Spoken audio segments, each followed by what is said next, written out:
So friend, मैं हूं bridge और स्वागत करता हूं आपको आपके इस चैनल ब्रिज आईएएस पर। और आज हम लोग बात करने वाले हैं बीपीएससी की रिगार्डिंग 2024 में बीपीएससी की 17वीं प्रीलिम्स यानी कि प्रारंभिक जांच परीक्षा होगी। अभी तक जो संभावित तिथि है उस हिसाब से 30 सितंबर को यह परीक्षा कंडक्ट होनी है। आज मैं यहाँ पे आप लोग के साथ जो चर्चा करने आया हूँ ये मेरे दोनों ही कह सकते हैं कि जो अलग अलग भूमिकाएं हैं एज एन एस्पायरेंट्स और एज अ गाइड, तो ये दोनों ही रूप में मैं आपके साथ मेरे जो अनुभव है वो मैं शेयर करना चाहता हूँ। फ्रेंड्स, बीपीएससी 17वीं के लिए आज हम लोग जो चर्चा करने जा रहे हैं इसको मैंने 3 खंडों में बांटा हुआ है। एक उनके लिए जो अभी प्रीलिम्स की तैयारी नहीं की है, प्रारंभ करना चाहते हैं। दूसरे वो जो पहले से कर चुके हैं और बीपीएससी 17वीं के लिए करना चाहते हैं। और तीसरे वे जो हमारे अपने क्लास से जुड़े हुए हैं। तो खैर, इस तीनों बिंदु पे मैं बात करूंगा और ये जो चर्चा होगा ये उम्मीद करता हूँ कि आपके लिए लाभदायक होगा। सबसे पहले अगर बात की जाए, जो लोग इस बार प्रीलिम्स देना चाहते हैं तो अब उन्हें ऐसा लग रहा होगा कि शायद कुछ डिले हो गया या फिर अभी से प्रिपरेशन करके क्या सितंबर वाले एग्जाम में बैठा जा सकता है। तो एक तो ये चीज़ है कि अगर आप कुछ आंकड़े देखेंगे तो पिछले वर्ष, उसके पिछले वर्ष पेपर चेंज होने के बाद जो रिजल्ट्स बने, जिस तरह से पेपर चेंज हुए, निगेटिव मार्किंग जोड़ी गई, तो ये तो डन था कि इसमें वही लोग एग्ज़ाम निकाल पाएंगे जो बहुत बहुत बहुत बढ़िया तैयारी करके आए होंगे। तो ये 2 साल में वो लोग जो लोग कई वर्षों से मेहनत कर रहे थे, अच्छा प्रिपरेशन कर रहे थे, उन्होंने सिलेक्शन ले ली है। तो कंपटीशन का जो मात्रा है वो थोड़ा कम जरूर हुआ है। दूसरा है कि 30 सितंबर के अंत में है एग्ज़ाम, तो आप गिन के चले तो लगभग 120 प्लस दिन है हमारे पास। तो अगर आप प्रिपरेशन स्टार्ट करना चाहते हैं तो इसके लिए भी किया जा सकता है प्रिपरेशन को स्टार्ट। अगर अच्छी स्ट्रेटेजी हो, अच्छे से मेहनत किया जाए तो प्रिपरेशन को स्टार्ट करने का समय बीत चुका है ऐसा नहीं बोला जा सकता। अगर आप करना चाहते हैं आप प्रिपरेशन को स्टार्ट कर सकते हैं। ऐसे कंडीशन में जबकि आप प्रीलिम्स की अभी तक स्टार्ट नहीं की है और आप प्रीलिम्स में अच्छा करना चाहते हैं, अब यहाँ से 2 चीज़ है कि आपको मार्क्स उठाने हैं या अच्छा प्रिपरेशन करना है। अगर अच्छा प्रिपरेशन करना है फिर तो जो आप और यूट्यूबर्स या फिर और टीचर्स, मेंटर्स इनसे सुन चुके होंगे कि बेसिक एनसीईआरटी बुक पढ़ना है, फिर स्टैंडर्ड बुक्स पढ़ना है, तो आप वो फॉलो कर सकते हैं। अगर आपको लग रहा है कि नहीं बस मुझे इस बार बैठना है और मार्क्स देखना है कि मैं कितना कर रहा हूँ, तो फिर इसके लिए ऐसा सजेस्ट किया जाता है कि घटना चक्र जो है या प्रीवियस ईयर के जो पेपर्स है उसको और उससे रिलेटेड टॉपिक्स को देख करके आप बैठ सकते हैं।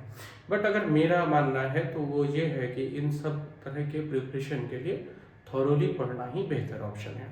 जब तक कि हम थॉरोली नहीं पढ़ पाते हैं, अगर हम थॉरोली सिलेबस को नहीं कवर कर पाते हैं तो बहुत मुश्किल होता है इवन फर्स्ट स्टेज प्रीलिम्स के भी एग्ज़ाम को क्रैक कर पाना। और अगर समहाउ हम कर भी लेते हैं, ऐसा सोच भी लिया जाए तो फिर मेंस तो पास आउट करना है, इंटरव्यू है, तो थॉरोली पढ़ना ही बेहतर ऑप्शन है। और अब प्रश्न आता है कि क्या थॉरोली 5 महीने में इसको कवर किया जा सकता है। तो मुझे लगता है कोई भी स्ट्रेटेजी, कोई भी तरीका, किसी भी तरह का पढ़ाई वो मैन टू मैन वेरी करता है। अगर आपके पास ये समय है कि आप 9 घंटा, 10 घंटा, इवन 7 घंटा कंटिन्यू लगातार अभी से लेके मई, अगस्त, सितंबर तक आप दे सकते हैं अपना समय, तो सितंबर एंड में है एग्ज़ाम, एक अच्छी सी तैयारी आप कर सकते हैं। अच्छा स्ट्रेटेजी हो, आप कंटिन्यू मॉक टेस्ट लगा रहे हो, आप अच्छे से पढ़ रहे हो और ये जो समय है ये आप केवल और केवल स्टडी, वो एक मिसलिनियस टाइम हम लोग आजकल देने लगे हैं। थोड़ा स्टडी टाइम में मोबाइल कर लिया, थोड़ा इंटरनेट चेक, थोड़ा म्यूजिक, वो अगर नहीं करके आप 7-8 घंटा अगर कर सकते हैं तो फिर आप जा सकते हैं इसके लिए। तो ये पहले वालों के लिए बात थी। विशेष जो अन्य बातें हैं वो कई सारे टीचर्स या फिर कई लोग आपको बता चुके होंगे या यूट्यूब वीडियो पे है अवेलेबल। मेरा ये वीडियो बनाने का मकसद है कि उससे थोड़ा डिफरेंट चर्चा किया जाए। तो स्ट्रेट फॉरवर्ड उत्तर है कि अगर आप 7-8 घंटा सीरियस पढ़ सकते हैं तो फिर आप थॉरोली पढ़ करके ही जाए। और सिविल सर्विसेज वगैरह का प्रिपरेशन केवल इस आधार पे कि प्रीवियस ईयर का क्वेश्चन रट लेते हैं, ये मुझे नहीं लगता कि बहुत ज़्यादा फायदेमंद होता है। हाँ, आफ्टर प्रिपरेशन प्रीवियस ईयर के क्वेश्चंस को देख के या फिर प्रीवियस ईयर क्वेश्चंस को देख करके उस हिसाब से तैयारी करना, उसके लिए ठीक है ये। लेकिन केवल प्रीवियस ईयर के क्वेश्चंस रट के जाके मुझे नहीं लगता है कि कुछ विशेष लाभ होगा। आते हैं इस दूसरे वाले कंटेंट्स। ये जो है ये हम लोगों का ज़्यादातर लोगों के लिए फायदेमंद है जो लोग बीपीएससी को सीरियस लेकर के प्रिपरेशन कर रहे हैं।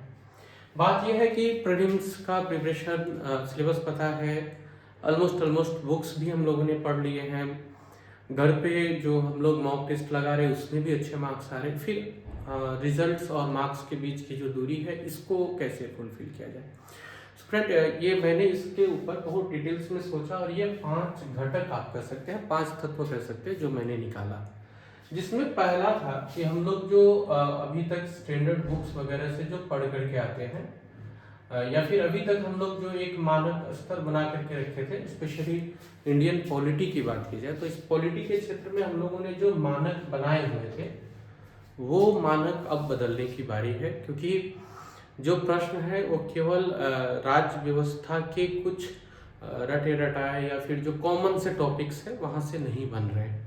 अब जो प्रश्न बन रहे हैं वो भारत का संविधान और राज्य व्यवस्था दोनों की अच्छी जानकारी रहने पर ही हम उसे अटेम्प्ट कर सकते हैं।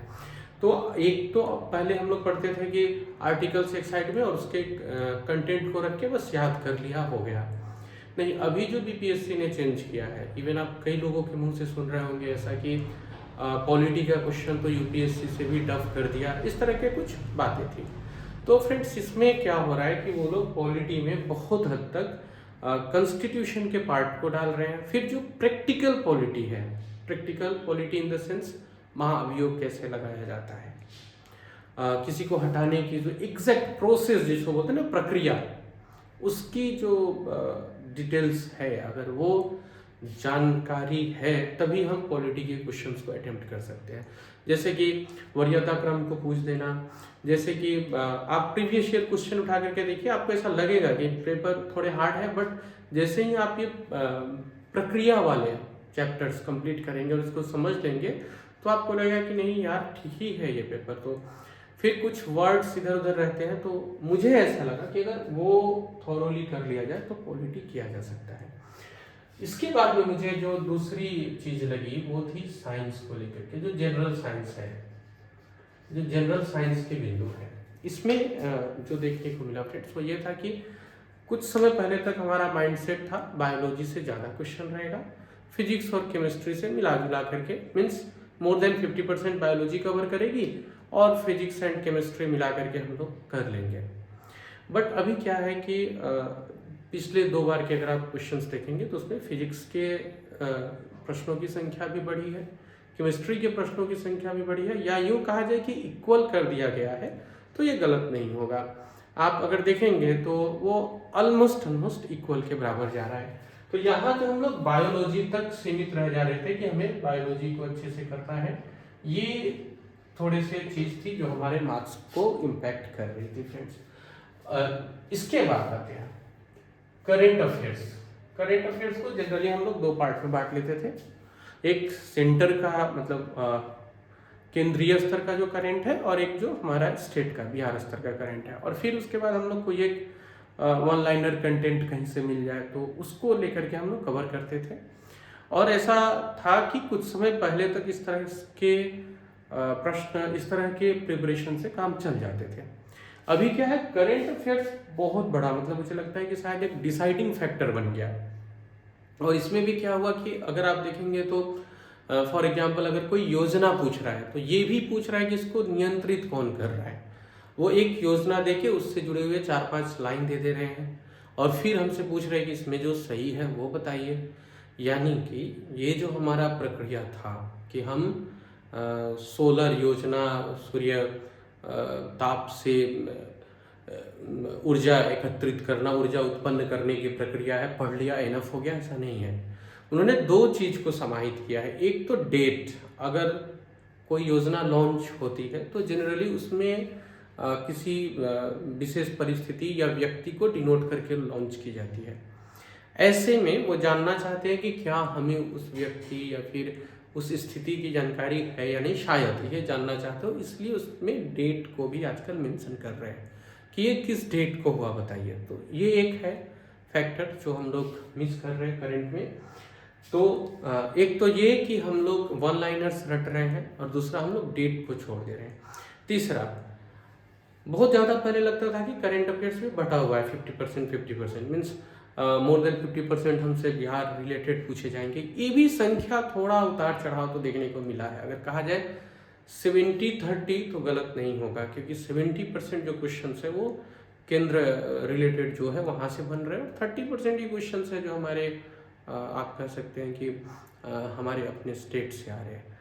फिर करंट अफेयर्स का जो वो था एक क्या बोलते हैं उसको, इंटरेस्टिंग न्यूज उठा करके करंट पूछना जो चलता था, वो ट्रेंड भी पिछले 2 एग्जाम में तो बिल्कुल नहीं देखने को मिला कि कोई एक इंटरेस्टिंग वस्तु है तो उसको मैं बहुत अच्छे से कवर कर लूँ और मेरा 1, 2, 3, 4 नंबर श्योर हो जाए, ऐसा नहीं है। तो अब क्या है, हम लोगों को वो सारी करंट की न्यूज पढ़नी है जिसका इम्पैक्ट हमारे समाज पे पड़ रहा है। पढ़ते समय अगर वो किसी इंपॉर्टेंट डेट्स, अगर वो किसी व्यक्ति या फिर परिस्थिति से जुड़ा हुआ है तो उनको कवर करना है, और फिर उस योजना से जुड़े मंत्रालय कौन से हैं, स्पेशल फीचर्स जिसको आप कह सकते हैं, वो कवर करना है, तभी हम लोग करंट को कर सकते हैं कवर।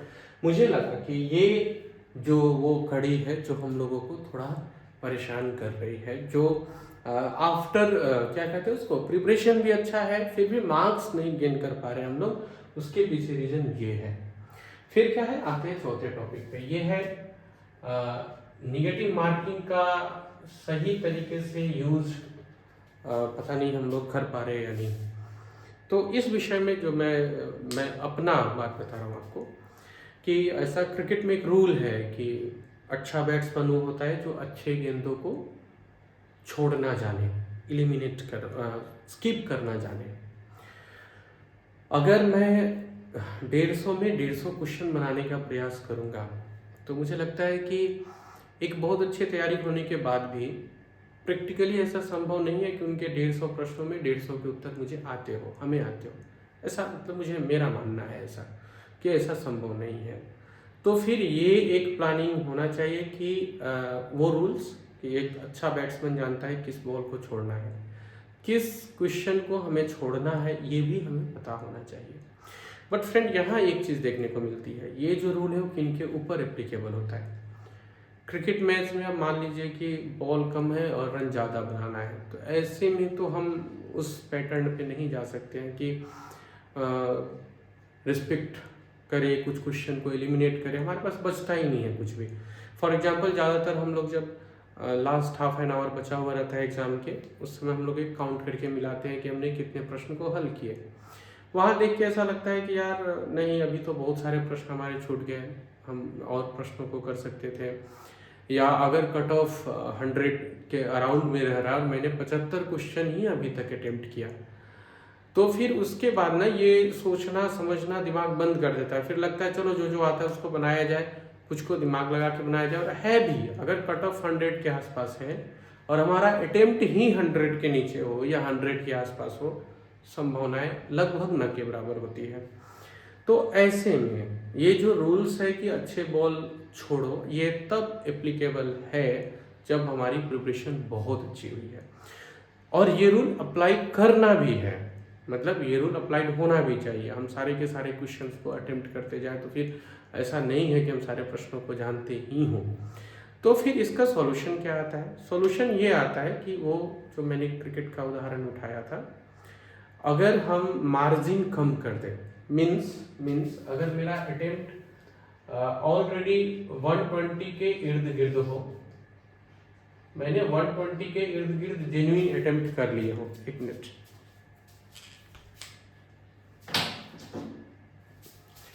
सॉरी, हाँ, 120 के इर्द गिर्द अगर मेरा जेन्युइन अटेम्प्ट हो चुका है और उसके बाद मैं ऑप्शन एलिमिनेट करके 4-5 और बना रहा हूँ, तो आप 125 पकड़ लीजिए अगर मेरा अटेम्प्ट है,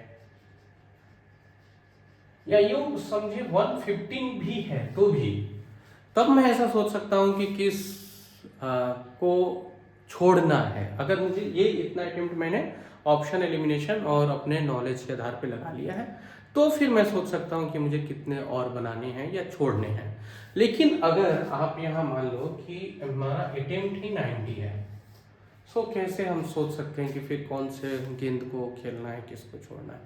तो मुझे लगता है कि पहले इस चीज़ को ठीक करने के लिए हम ऐसा एक इम्प्लीमेंट कर सकते हैं, जो मैं अब मतलब ये मैं इम्प्लीमेंट कराऊंगा क्लास में भी, कि हम लोग मॉक टेस्ट दे। अगेन ये उनके लिए जिनका प्रीलिम्स का सिलेबस कवर्ड है। सो मॉक टेस्ट देने के बाद पहला टारगेट रखें कि हमारे जो करेक्ट आंसर होने के चांसेस हैं, ये जो करेक्ट आंसर के चांसेस है, इसको इंक्रीज किया जाए। अगर मॉक टेस्ट में लगता है कि हम किसी एक सेक्शन को अच्छे से नहीं कर पा रहे, तो उस सेक्शन के ऊपर फोकस किया जाए, उस सेक्शन के ऊपर मेहनत किया जाए और ये करेक्ट आंसर करने वाले क्वेश्चंस की संख्या बढ़ाई जाए। फर्स्ट टारगेट ये मिनिमम मुझे मैं जो टॉपिक जानता हूँ करेक्ट इन द सेंस कि एक तो 100% करेक्ट है और दूसरा है कि एलिमिनेट करके मुझे लग रहा है कि सही है। मैं जो करेक्ट का बात कर रहा हूँ, ये इस दोनों को मिला के बोल रहा हूँ। एक बार फिर से, मैं जो करेक्ट आंसर करने की बात कर रहा हूँ उसमें मैं दोनों को मिला रहा हूँ। एक जो मैं 100% जानता हूँ, दूसरा आफ्टर एलिमिनेशन रिकॉलिंग और वो सब करके मुझे लग रहा है कि ये सही है, मैं उसकी बात कर रहा हूँ। तो इस आधार पे अगर हम इसे 100+ में ला पाते हैं, ये हमारा फर्स्ट स्टेप होगा और ये बहुत आप कह सकते हैं कि रिजल्ट गेनर होगा। समय है हमारे पास 5 मंथ। हम बात कर रहे हैं इनकी जिनके प्रीलिम्स का सिलेबस ऑलमोस्ट कवर्ड है, वो जानते हैं, उन्होंने एग्ज़ाम दिया हुआ है, 2-3 एग्ज़ाम दिया हुआ है, तो उन्हें क्वेश्चन पैटर्न भी पता है और वो इन सब विषयों के बारे में पढ़े हुए हैं, क्वेश्चंस भी अटेम्प्ट किए हुए हैं। तो इनकी बात मैं कर रहा हूँ कि अगर हम 100+ करेक्ट आंसर पे जाते हैं, तो इसके बाद आता है कि हमको अच्छे से खेलना कैसे सीखना है। बट द फर्स्ट जो एकदम आवश्यक चीज़ है वो है मुझे 100+ कवर करना। अब प्रश्न ये आता है कि ये कैसे हम 100% कवर कर सकते हैं। इसके लिए मैं डिटेल्स में एक वीडियो बहुत जल्द लाऊंगा। मैं यहाँ शॉर्ट में बता देता हूँ जो उसकी स्ट्रेटेजी हो सकती है। एक तो टॉपिक वाइज पढ़ा जाए और जो आने वाले टॉपिक हैं, जो इम्पोर्टेंट टॉपिक है, उसको बहुत अच्छे से कवर किया जाए। 100+ टॉपिक्स इन 5 महीनों में ऐसा कवर किया जाए जहाँ मेरा प्रॉब्लम है। मीन्स अगर हम लोग एक मॉक टेस्ट भी देते हैं तो 4 टॉपिक ऐसे निकल आएंगे जिसमें हमारी समस्याएं हैं, उन 4 टॉपिक को कवर करें। और अभी से लेके 5 मंथ में अगर हम 25 भी मॉक टेस्ट ना दें तो मुझे लगता है कि ये प्रिपरेशन के साथ ही धोखा है। सो ये हम लोग कर सकते हैं। इसके ऊपर मैं डिटेल्स में एक वीडियो लेकर के आऊँगा।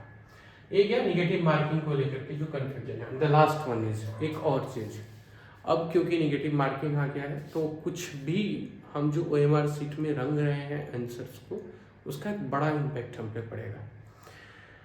हम जिस प्रश्न को जानते हैं, पहले था कि वो या तो 1 नंबर देगा या फिर गलत रंगने में हुआ तो चलो वो मेरा क्षतिपूर्ति, मतलब मेरा गया।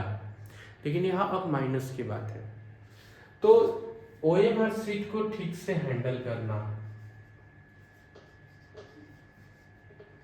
ये एक विषय है।